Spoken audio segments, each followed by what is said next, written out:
Pertama-tama, kami memuja kepada Buddha.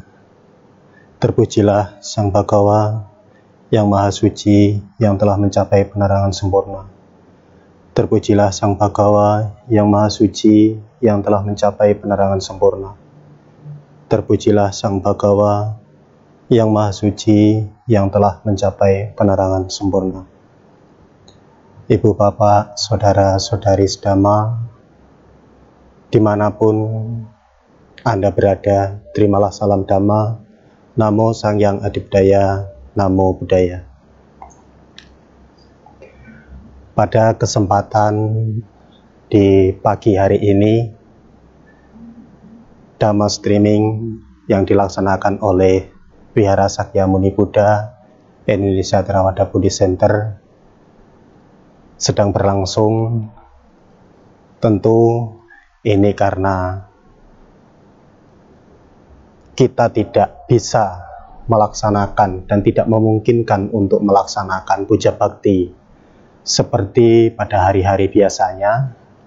Oleh karena itu, untuk bersama-sama mendengarkan dan memahami Dhamma di hari Minggu, kita pun tidak terkendala, yaitu dengan cara Dhamma streaming. Ibu Bapak bisa mendengarkan, bisa mengamati, bisa memperhatikan dimanapun Anda berada. Pada kesempatan kali ini, kita bersama-sama membahas tentang Kanti. Kita sebagai umat Buddha sudah sangat familiar, sudah sangat mengenal dengan dekat apa itu Kanti, yang kita artikan sebagai suatu kesabaran. Buddha sendiri mengatakan di dalam Dhammapada ayat ke-184, beliau mengatakan Kanti paramang tapo titika. Kesabaran merupakan cara praktek atau cara melatih diri, melatih batin yang terbaik. Atau yang biasa juga kita kenal, kesabaran merupakan cara pertapa yang tertinggi. Namun Buddha juga mengatakan, Nibbana merupakan yang tertinggi. Tentu dengan syair ini, kita bisa mengetahui, untuk mendapatkan sesuatu yang paling tertinggi, ini yang harus kita terapkan, yang harus kita jalankan, kita harus memiliki suatu kesabaran. Tanpa sesuatu kesabaran, maka sangat mustahil bagi kita sebagai pemeluk ajaran Buddha mampu merealisasikan, mampu menerapkan apa yang disebut sebagai Buddha, yaitu para Buddha mengatakan Nibbana adalah yang tertinggi. Karena satu-satunya cara untuk mempraktekkan semua dari ajaran Buddha, yaitu harus memiliki suatu kesabaran. Nah, tentu berbicara tentang kesabaran ini, kita sebagai umat bermasyarakat, ini merupakan sesuatu yang sangat sulit untuk dipraktekkan di dalam kehidupan kita sehari-hari. Banyak orang mengatakan kesabaran ada batasnya. Kalau masih memiliki suatu batas, maka kesabaran itu sesungguhnya bukanlah suatu kesabaran yang baik. Karena kesabaran ini bukan ada batasnya, tetapi selalu meningkat, dan meningkat. Sesuai dengan praktek yang kita jalankan, sesuai dengan pemahaman yang kita jalankan. Kalau pemahaman kita tentang kesabaran hanya sebatas itu, maka pengertian kita seolah-olah kesabaran memiliki batas. Lebih-lebih kita di masa saat ini, segala sesuatu aktivitas yang selama ini kita lakukan dengan adanya pandemik COVID-19 ini, semua aktivitas kita berubah total. Seperti saat ini, dulunya kita mendengarkan Dhamma, berkumpul di dalam Dhammasala, setiap hari Minggu secara bersama-sama. Namun karena adanya pandemik ini, aktivitas itu pun berubah. Kita hanya cukup mendengarkan dhamma, melaksanakan puja bakti secara sendirian di rumah masing-masing, hanya demi menghindari sesuatu yang mungkin tidak kita inginkan terjadi kepada diri kita masing-masing. Oleh karena itulah, ini kita juga harus memerlukan suatu kesabaran. Nah, tentu kita juga mengetahui apakah dengan kesabaran-kesabaran demikian kita bisa mencapai sesuatu pencapaian yang tertinggi. Tentu juga tidak. Di dalam suatu kesabaran itu ada dua tingkat. Kesabaran yang sifatnya dasariah dan kesabaran yang sifatnya lebih tinggi. Bagaimana kita bisa mampu menerapkan, mempraktekkan, itu tergantung mana yang kita terapkan. Kesabaran yang tingkatnya bersifat dasariah atau kesabaran yang tingkatnya lebih tinggi, atau yang kita kenal sebagai adik karana titik kantik dan titika kantik. Jadi kesabaran ini bisa kita terapkan sesuai dengan apa yang kita terapkan kehidupan kita dalam kehidupan sehari-hari. Apa yang dimaksud sebagai kesabaran tingkat dasariah? Kesabaran tingkat dasariah mungkin kita bisa mengelompokkan sebagai kesabaran untuk menahan diri, ucapan, dan perbuatan. Namun kesabaran yang lebih tinggi sama sekali tidak perlu menahan diri, ucapan, dan perbuatan. Kita mampu menahan diri, menekan diri yang disebut sebagai batin atau pikiran kita sendiri.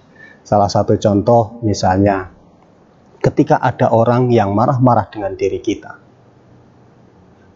Kalau kita masih mengungkapkan emosi karena orang tersebut masih marah-marah dengan kita, namun emosi itu hanya ada di dalam pikiran kita, menggerutu di dalam diri kita, tanpa sampai meluapkan emosi kita karena marahnya orang tersebut dengan ucapan kita maupun perbuatan kita. Inilah yang disebut sebagai kesabaran tingkat yang lebih mendasar. Seperti saat ini kita dalam kondisi suasana yang harus berubah. Dulunya kita mungkin sering berkumpul di luar sana. Dulunya kita mungkin bekerja seperti biasanya. Dulunya kita mungkin setiap minggunya bisa jalan pagi, dari pagi hingga sampai malam hari. Tetapi karena adanya kondisi saat ini, itu semua harus dirubah. Nah, ketika kita mampu menahan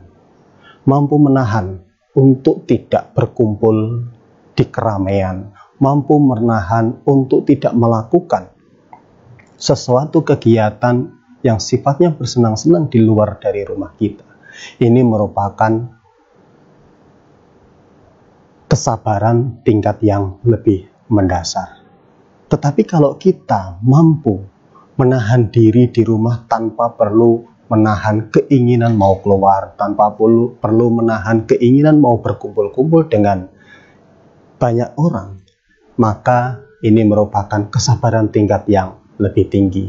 Ya, enjoy seperti apa adanya. Kita di rumah menikmati keadaan di rumah tanpa ada keinginan keluar, tanpa ada keinginan berkerumunan di keramaian, karena itu sesuai dengan anjuran dari pemerintah kita untuk sementara waktu untuk tidak diizinkan berkumpul di banyak orang. Ya, ketika kita menikmati kondisi ini di rumah dengan tenang, dengan bahagia, maka ini merupakan suatu kesabaran yang lebih tinggi. Ya, jadi tentu dengan berbicara dengan kesabaran, maka kesabaran ini tidaklah begitu saja serta-merta muncul di dalam diri kita. Kita sebagai seorang yang mengerti tentang dhamma, maka kesabaran ini juga membutuhkan latihan. Apa yang harus kita latih agar kesabaran kita semakin meningkat, dan semakin meningkat? yang perlu kita terapkan untuk melatih kesabaran yaitu ada dua, yaitu Amisa Puja dan Patik Puja. Ketika kita melaksanakan puja, melakukan penghormatan, ini merupakan bentuk dari salah satu latihan memiliki suatu kesabaran. Ketika kita melaksanakan Amisa Puja, salah satu contoh, kita memberikan persembahan melalui materi yang kita kenal di dalam kalangan masyarakat kita, yang kita sebut sebagai Amisa Puja, umumnya itu memberikan berbentuk materi di depan atau di altar Buddha itu sendiri. Tetapi yang dimaksud sebagai Amisa Puja bukan hanya sebatas apa yang kita persembahkan di altar sama Sang Buddha.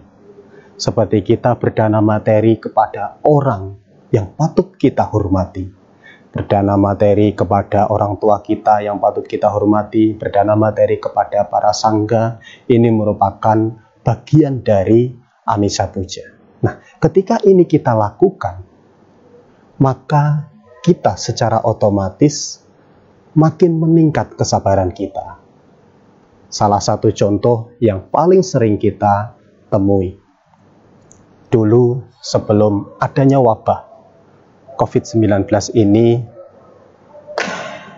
kita di sini tiap hari melakukan pindah patah. Ketika melakukan pindah patah, para upasaka dan upasika berdana makanan kepada bhikkhu sangga, mempersembahkan Amisa Puja kepada para bhikkhu sangga. Ketika mempersembahkan Amisa Puja, maka di situ memiliki bentuk rasa hormat. Sehingga ketika para bandenya pindah patah, upasaka dan upasika ketika memberikan dana kepada bhikhunya, walaupun itu materi milik umat itu sendiri, dan kita sebagai bhikkhu sangha hanya cukup jalan, mereka pun secara spontan, sebelum menyerahkan dana makanan, memiliki rasa hormat. Ada yang berdiri, membuka alas kakinya demi menghormati sangganya yang berpindah patah, yang tidak menggunakan alas kaki. Ada yang jongkok sambil beranjali sebelum memberikan dana makanannya kepada bhikkhu sangga. Nah, kalau ini dilakukan secara terus-menerus, maka kita memiliki rasa hormat yang lebih tinggi. Ketika kita memiliki rasa hormat yang lebih tinggi, maka kesabaran kita akan semakin meningkat. Orang yang tidak memiliki kesabaran karena orang tersebut tidak memiliki rasa hormat. Orang yang tidak memiliki kesabaran, orang tersebut tidak mampu mengendalikan dirinya.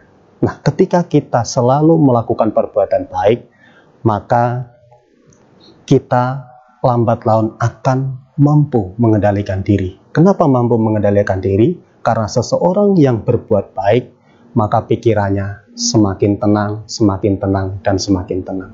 Ketika kondisi pikiran semakin tenang, maka pengendalian diri pun semakin baik. Ini yang didapatkan dari Amisa Puja yang dilakukan menggunakan dengan cara materi. Yang kedua adalah Patik Puja, memberi penghormatan kepada Buddha dengan cara melaksanakan Dhamma. Buddha sendiri mengatakan di dalam Mahaparinibbana Sutta kepada Bante Ananda tentang maha pentingnya untuk melaksanakan Dhamma. Dengan cara melaksanakan Dhamma, maka itulah cara yang tertinggi bagi umat Buddha untuk menghormat kepada Buddha. Nah, melaksanakan Dhamma ini juga salah satu cara hasil kedepannya kita akan memiliki kesabaran yang lebih tinggi. Nah, ketika kita yang pertama kita kenal sebagai pelaksana Dhamma, itu dibagi menjadi 3. Yang pertama tentang dana. Dana bisa digunakan menggunakan materi, bisa dilakukan seperti Amisa Puja tadi, juga bisa dilaksanakan dengan diri kita sendiri. Salah satu contoh seperti Abhaya Dana. Abaya dana ini juga bisa dilakukan dengan diri kita sendiri tanpa menggunakan materi. Abaya dana bisa diartikan garis besarnya ketika seseorang menyakiti diri kita dan kita tidak menyakiti balik orang tersebut dan mampu memaafkan. Ini merupakan salah satu praktek abaya dana. Dan ini juga tidak menggunakan materi. Nah, yang tingkat pertama tentang dana dalam cara mempraktekkan dhamma itu sendiri. Yang kedua adalah sila. Sila di sini Buddha juga membagi sesuai dengan kebutuhan kita. Bagi umat berumah tangga di dalam kehidupan sehari-hari, karena kondisi tidak sama, tidak sesuai dengan sangga. Oleh karena itu Buddha memberi sesuatu cara yang lebih sederhana, yaitu Pancasila. Untuk menjadi yang lebih baik, setiap kurang lebih 1 minggu sekali di hari Uposatha, Buddha menganjurkan menjalankan Atthasila. Dan begitu juga ada yang lebih tinggi, Samanera, 10 sila, dan para bhikkhu sangga. Ini yang lebih tinggi. Nah, ketika ini dijalankan tentang sila-sila ini, maka lambat laun kita juga akan memiliki kesabaran yang lebih baik. Kita berusaha menahan diri untuk tidak melakukan pembunuhan. Kita berusaha menahan diri untuk tidak melakukan pencurian. Ketika ini kita selalu menahan, selalu berusaha menahan diri, walaupun sebagai umat berumah tangga, di dalam 5 sila sendiri, kalau kita jalankan dengan baik, ini juga akan mampu mencapai salah satu tingkat kesucian yang dijelaskan oleh Buddha itu sendiri. Nah, kalau kita mampu menjalankan yang lebih baik, maka kesabaran kita pun akan terlatih. Yang ketiga adalah tentang bawana, atau yang kita kenal sebagai meditasi. Setelah kita mempraktekkan dhamma yang baik, setelah kita menjalankan sila yang baik, ketika kita melakukan meditasi, maka meditasi kita tentu akan menjadi lebih baik. Tetapi kalau sila tidak pernah dijalankan, dana tidak pernah dipraktekkan, maka meditasi yang kita lakukan, yang kita latih, mungkin juga lebih sulit untuk kita terapkan di dalam pelatihan itu sendiri. Nah, ketiga cara inilah apabila kita praktekkan di dalam kehidupan sehari-hari, inilah yang disebut sebagai patik puja. Nah, ini merupakan cara penghormatan yang tertinggi terhadap Buddha. Ya, apabila ini dilakukan dengan baik, maka kita akan memiliki kesabaran yang lebih tinggi. Nah, kadang-kadang kita juga mendengar bahasa di luar sana.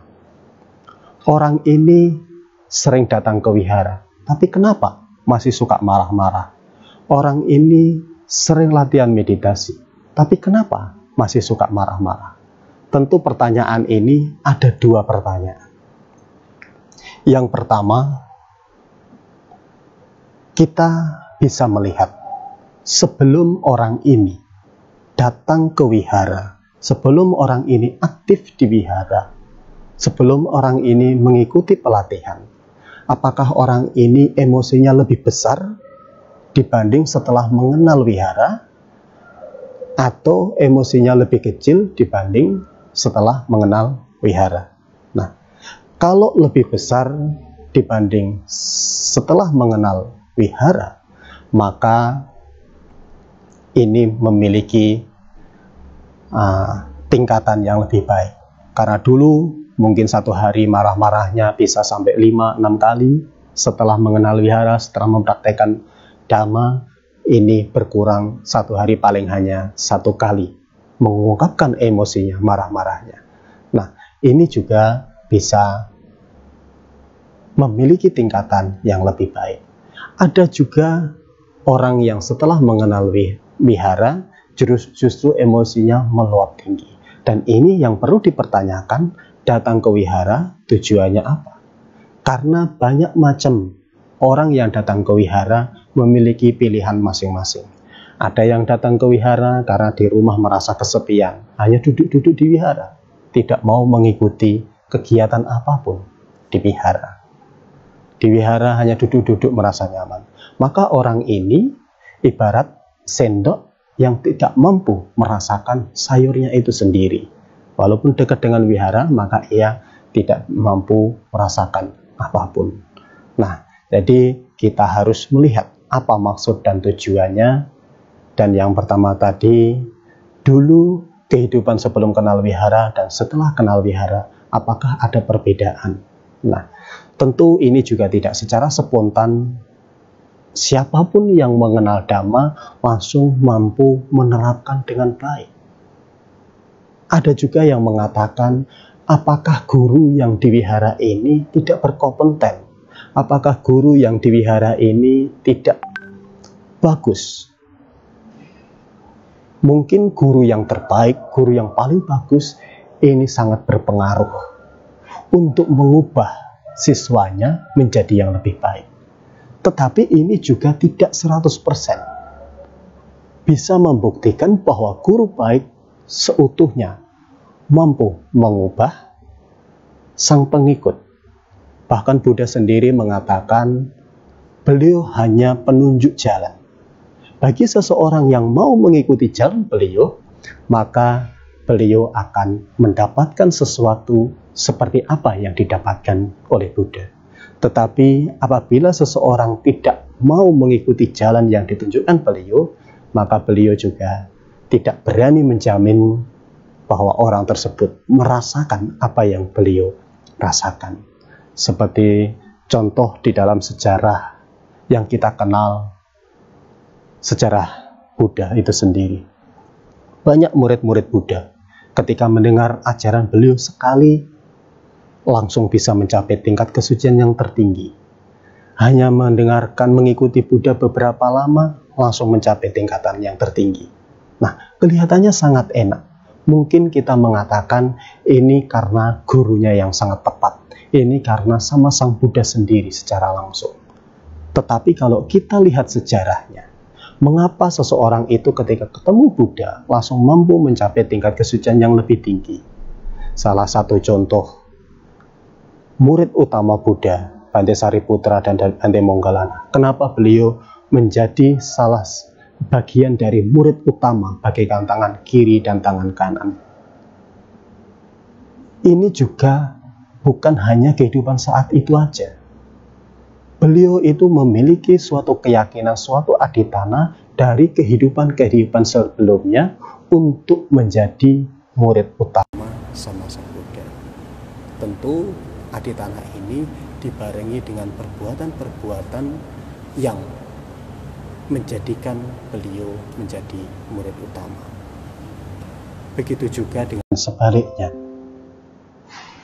Buddha sendiri mengatakan bagi yang mau mengikuti jalan. Beliau sendiri mengatakan beliau hanya penunjuk jalan. Walaupun orang itu sedekat apapun dengan sama Sang Buddha, orang itu memiliki hubungan darah dengan sama Sang Buddha, belum tentu orang itu sama persis dengan sama Sang Buddha. Seperti Bhante Dewadatta. Bhante Dewadatta sepupu Siddhartha Gautama. Beliau menjadi biku karena Siddhartha Gautama menjadi sama Sang Buddha. Tetapi karena beliau tidak mau mengikuti jalan seperti apa yang ditunjukkan oleh sama Sang Buddha, maka Bhante Dewadatta sendiri pun salah arah. Akhirnya masuk ke alam awiji. Ini salah satu contoh menunjukkan bahwa guru yang paling hebat belum tentu mampu mengarahkan pengikutnya untuk menjadi yang lebih baik selama pengikutnya tidak mau mengikuti jalan yang beliau tunjukkan. Tetapi ketika seorang murid mau mengikuti jalan yang telah ditunjukkan dengan baik, maka sang murid ini pun bisa jadi akan menjadi yang lebih baik daripada sang guru itu sendiri. Nah, setelah Buddha Mahaparinibbana, kita sebagai para bhikkhu sangga sesungguhnya hanya menunjukkan jalan sesuai dengan apa yang tertulis, apa yang dikatakan oleh sama Sang Buddha. Inti dari jalan yang beliau tunjukkan yaitu dana, sila, dan bawana. Nah, ketika ini kita jalankan, bukan hanya kebahagiaan di dalam diri kita, maka perealisasian tingkat tertinggi pun bisa kita dapatkan, ya. Jadi oleh karena itulah kita sebagai umat Buddha itu selayaknya kita harus mempraktekkan untuk memiliki suatu kesabaran yang lebih baik. Untuk mempraktekkan ajaran Buddha juga harus menggunakan kesabaran. Setelah mempraktekkan ajaran Buddha, kesabaran kita akan semakin meningkat. Jadi ini tentu saling berhubungan. Mana yang paling terbaik kita tidak bisa mengatakan. Semuanya adalah terbaik. Kita memiliki kesabaran yang tertinggi karena hasil dari praktek ajaran Buddha itu sendiri.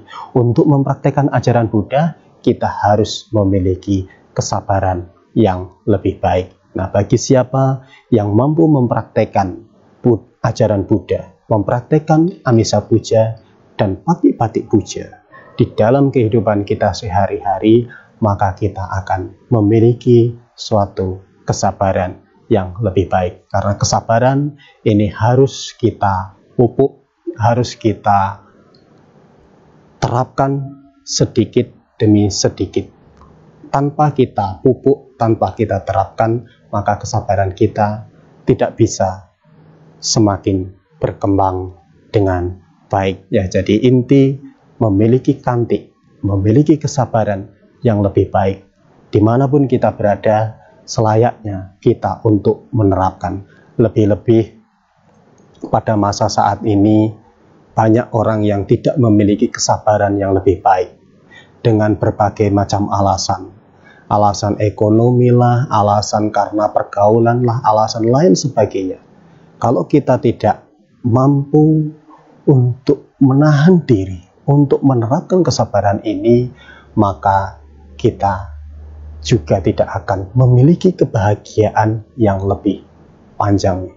Oleh karena itulah, jadi kita sebagai umat Buddha, dimanapun kita berada, apapun kondisi kita saat ini, cobalah kita selalu berusaha. Saat ini kita berusaha, namanya juga masih latihan. Mungkin gagal, kita mungkin sulit untuk menerapkan, coba lagi. Mungkin kita sulit menerapkan, dicoba lagi, dicoba lagi, dicoba lagi. Karena mempraktekkan ajaran Buddha tidak harus di dalam wihara. Karena mengetahui ajaran Buddha lebih-lebih saat ini yang sangat mudah untuk kita cari. Itu dimanapun kita bisa mengetahui ajaran Buddha. Kalau kita ingin mengetahui ajaran Buddha secara utuhnya yang tertulis di dalam Tipitaka, mungkin memang masih sangat sulit.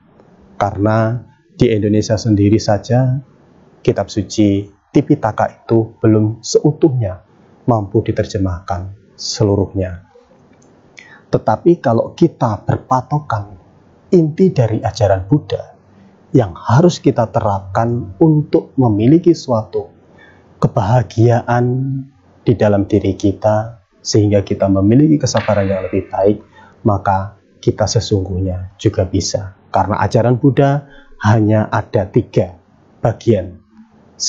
Dari 3 bagian inilah menjadi sebuah kitab suci, yaitu Tipitaka. Kalau kita mampu menerapkan tentang Dhamma, dana, mampu menerapkan tentang sila, mampu menerapkan tentang bawana, maka ini kita juga mampu merasakan apa itu sesungguhnya ajaran Buddha. Nah, itulah yang harus kita terapkan di dalam kehidupan kita sehari-hari, ya. Jadi dengan demikian harapan dari saya, apapun kondisinya ini, kita sebagai umat Buddha tidaklah menghilangkan pengetahuan-pengetahuan selama ini yang kita dapatkan di wihara, dimanapun wihara kita kunjungi saat itu, dengan alasan kondisi saat ini yang tidak bisa datang ke wihara, lalu melupakan dan menghilangkan apa pengetahuan yang selama ini kita dapatkan di dalam wihara itu sendiri, tetapi berusaha apa yang kita dapatkan dulu sebelum adanya pembatasan sosial ini, cobalah kita terapkan di dalam rumah kita masing-masing. Cobalah kita terapkan di dalam lingkungan kita masing-masing. Karena menerapkan ajaran Buddha tidak harus bertemu banyak orang. Menerapkan ajaran Buddha bisa kita terapkan dimanapun kita berada. Begitu juga dengan meditasi, kita bisa mempraktekkan sendiri di dalam rumah. Kita menjalankan sila, kita bisa mempraktekkan sendiri di dalam rumah. Dengan mempraktekkan dhamma, kalau dana materi di luar sana tidak bisa kita lakukan karena ada pembatasan sosial ini, maka kita bisa mempraktekkan dana di dalam rumah. Seperti kita berdana kepada orang tua kita, berdana kepada keluarga kita dengan baik, berdana melalui materi, berdana melalui kesabaran, dan lain sebagainya. Jadi inilah yang harus kita terapkan di dalam kehidupan kita sehari-hari untuk mengisi sesuatu yang dimana kebiasaan dulu bersifat keramaian dan kita dituntut untuk melaksanakan atau mengikuti kebiasaan kita yang saat ini tidak bergaul dengan banyak orang. Ya, jadi itu yang bisa saya sampaikan. Semoga dengan mempraktekkan dhamma yang diajarkan oleh Buddha, kita bisa memiliki tingkatan kesabaran yang lebih tinggi, dan lebih tinggi. Karena kesabaran bisa kita miliki karena hasil dari praktek dhamma itu sendiri. Ya, jadi selanjutnya apabila ada yang ingin menanyakan sesuatu tentang seputar kanti ini, maka kami persilahkan dengan senang hati.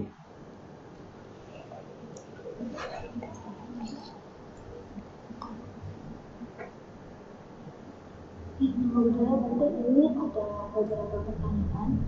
Yang pertama ada yang menanyakan, Bante, apakah ada hubungan antara meditasi dengan kesabaran? Karena dia melihat beberapa orang yang sering bermeditasi, tetapi pada kehidupan sehari-harinya tidak sabar dalam menghadapi sesuatu. Iya, tentu tentang meditasi dengan kesabaran hubungannya sangat erat. Kita sangat mengenal meditasi pada umumnya dilakukan dengan cara duduk bersila, memejamkan mata. Ada yang mampu 30 menit, ada yang mampu 1 jam, bahkan ketika ada retreat meditasi, ada yang mampu berjam-jam.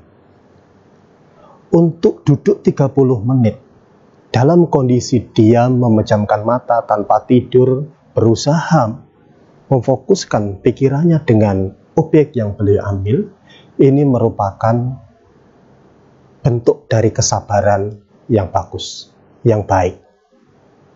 Karena tanpa memiliki kesabaran, jangankan duduk memejamkan mata bermeditasi selama 30 menit. Duduk sendirian selama 10 menit mungkin belum tentu kita memiliki kesabaran yang baik. Jangankan sampai 10 menit.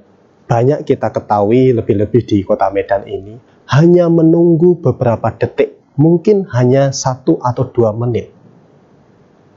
Menunggu lampu rambu-rambu, lampu merah. Itu saja banyak yang tidak memiliki kesabaran yang lebih baik.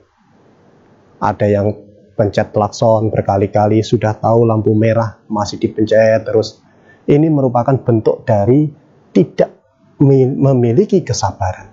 Itu hanya beberapa menit. Mungkin hanya 1 menit yang paling terlama untuk menunggu lampu merah ini. Lebih-lebih 1 jam duduk sendirian bermeditasi. Ini bentuk dari kesabaran yang dipraktekkan dalam saat kondisi bermeditasi. Tetapi hasil dari meditasi, mengapa orang ini suka marah-marah? Nah, ini merupakan bentuk hasil dari meditasi di kehidupan sehari-hari selanjutnya. Kita bisa pertanyakan, orang duduk memejamkan mata, duduk bersila memejamkan mata, dengan posisi tegak jasmani sangat bagus posisi meditasinya, belum tentu orang itu bermeditasi. Ini yang pertama. Syarat meditasi jasmani memang ada beberapa syarat. Ada yang posisi berbaring, ada yang posisi berjalan, ada yang posisi duduk. Ini posisi meditasi. Tetapi meditasi sesungguhnya bukan hanya posisi jasmani saja, yaitu posisi meditasi yang kita kembangkan melalui pikiran kita, yaitu adalah kesadaran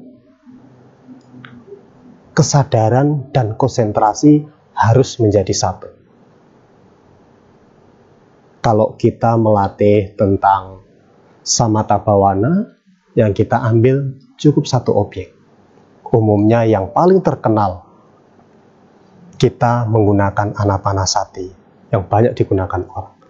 Ketika seseorang itu sudah posisi meditasi, ia menyatukan antara pikiran dan kesadarannya untuk memperhatikan satu objek, keluar masuknya nafas.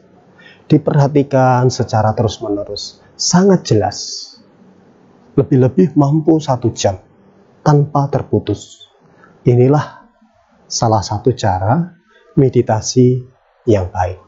Bukan hanya sekedar posisi meditasi. Nah, ketika seseorang menggunakan posisi meditasi, walaupun itu di wihara, duduk memejamkan mata, tetapi pikirannya berkeliaran di luar dari tempat ia duduk.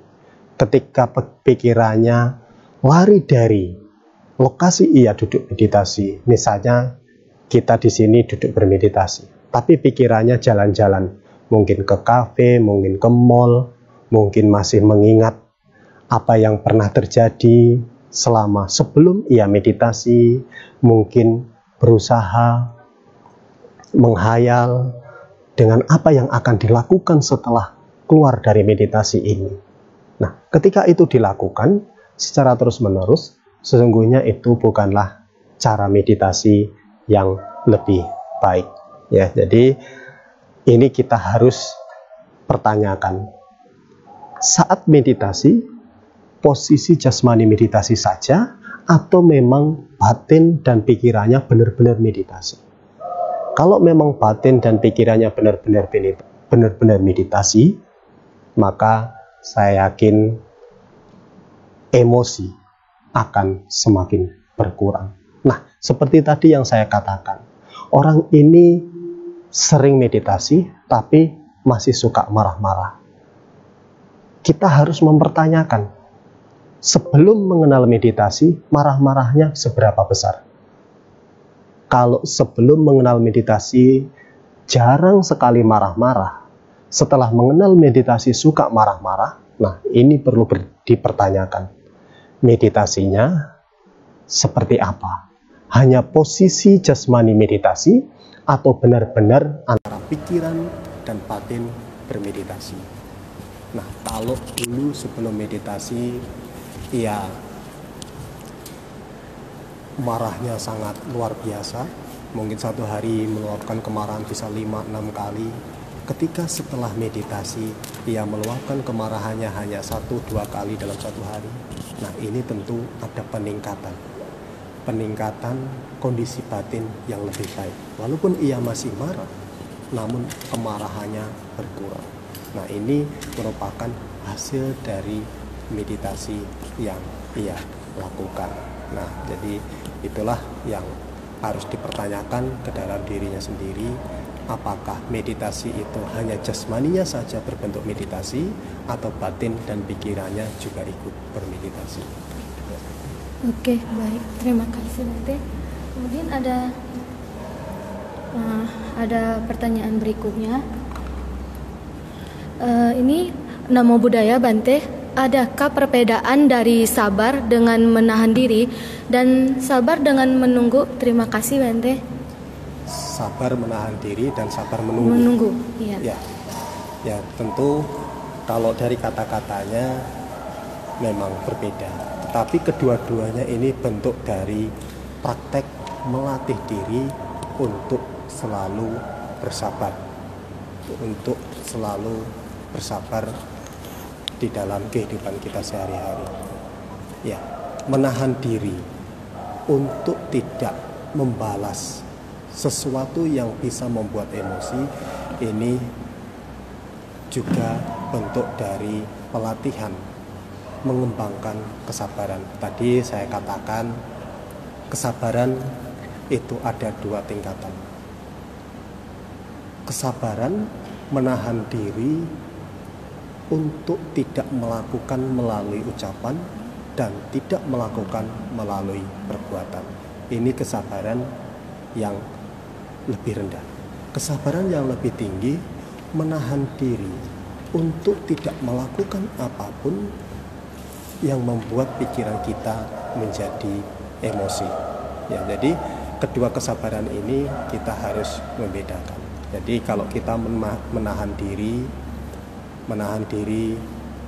untuk tidak melakukan apapun dan menahan diri untuk bersabar menunggu, berarti itu juga tidak melakukan apapun. Ini bentuk dari suatu kesabaran, namun kesabaran ini yang lebih mendasar. Ya, karena kesabaran ini kesabaran untuk menahan diri antara ucapan dan perbuatan. Ya, kalau kita misalnya menunggu, berarti yang kita kendalikan adalah jasmani kita. Kalau kita tidak mau menunggu, berarti jasmani kita akan bergerak. Nah, ini bentuk dari kesabaran yang lebih mendasar. Tetapi kesabaran yang lebih tinggi, banyak orang mengatakan menunggu itu sangat menjengkelkan, sangat menjengkelkan bagi kita. Nah, kalau kita tidak mengungkapkan ini di dalam pikiran, karena menjengkelkan itu bentuk dari pikiran yang tidak sabar. Kalau kita tidak mengungkapkan ini dalam pikiran, maka kita memiliki kesabaran yang lebih baik. Jadi kedua-duanya ini bentuk dari kesabaran, namun kesabaran tingkatan yang berbeda. Ya, jadi itu. Sudah selesai, Bante. Tidak ada pertanyaan lagi. Ya, sudah. Ya, jadi itu yang bisa kami sampaikan. Ya, semoga dengan kita untuk menerapkan ajaran-ajaran dari apa yang telah diungkapkan oleh Buddha, kita berusaha sedikit demi sedikit untuk menerapkan dalam kehidupan kita sehari-hari, sehingga kita bisa memiliki suatu kesabaran yang lebih baik. Jadi itu yang bisa saya sampaikan. Sekian dan terima kasih. Namo Buddhaya.